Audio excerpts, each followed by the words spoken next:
Today, we're going to look at the Camdenton area of Lake of the Ozarks to see if it's a good place for vacation. Now, before we dive into that, I had to figure out what are we going to call Camdenton. I think it could be argued this entire area down here that's Camdenton. I already analyzed this area as Lynn Creek, though. I think you could take this entire area and make it Camdenton, but I sort of feel like this is its own little ecosystem here, along with this area here, and it just gives me excuses to make more videos if I break it down into smaller areas. So my first plan was just kind of grab this whole area down here, and when I did that, I realized I ended up grabbing Old Kinderhook, and I think that's kind of its own ecosystem in itself, so I once again redefined it to include just the waterfront areas in Camdenton, and this is what I settled on right here. So this is the area we're going to be analyzing, and let's just jump right in.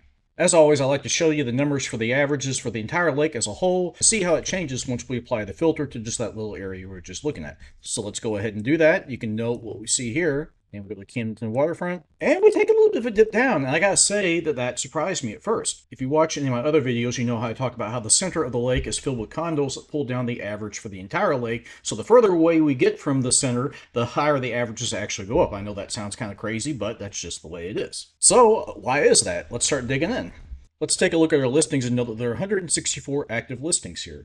And let's note this breakout here and take a look at the overall lake average to see if there are any outliers. And this all looks pretty similar to the rest of the lake. So it's not that there's a disproportionate amount of 1 or 2 bedrooms as opposed to 5 bedrooms that pull down the average. So it's got to be something else.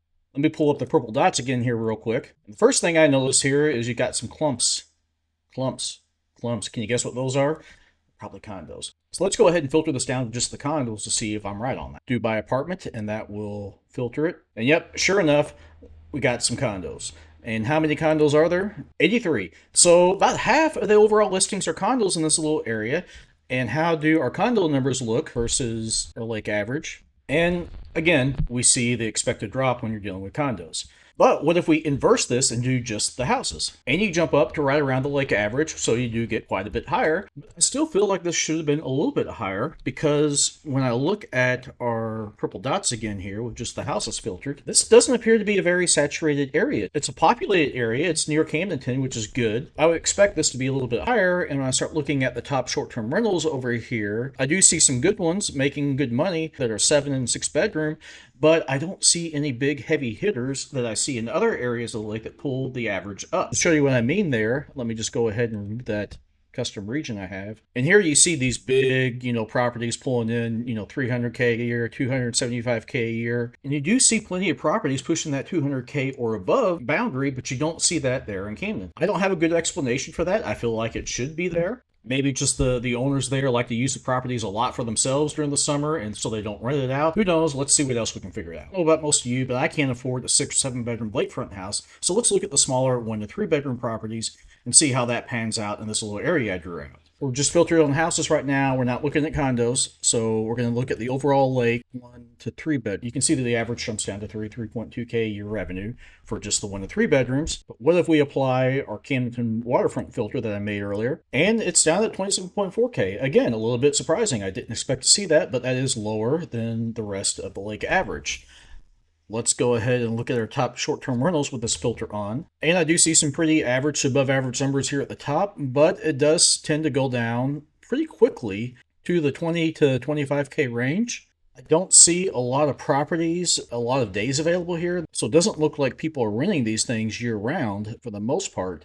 So that's pulling down the average a little bit, I would expect. I'm going to do one other thing here, and I'm going to go filter by the ones that are available 271 to 365 days, because I'm not seeing a ton of them like that. And so there's only 8 houses here that have been listed the majority of the year. And so that appears to be really, I think, the biggest problem in this data is there's just not a lot of data. Had there been more professionally managed listings, I would expect these numbers to be higher. There's nothing wrong with this part of the lake. If you know anything about the lake, this is a desirable place, being close to Camdenton, to the shopping center there. Yeah, I think there's opportunity for someone who wants to get a lake house here, professionally run it, and push the boundaries to what the other houses around here are currently doing. Because there's a lot of hosts out there that have different goals than someone who wants to get it and do the best they can and make the most money they can. And when you put in the effort, it will show in your revenue. So that's all I got for you today. I was surprised with these numbers. We'll dig into another part of the lake next time, and hope you're all having a good day.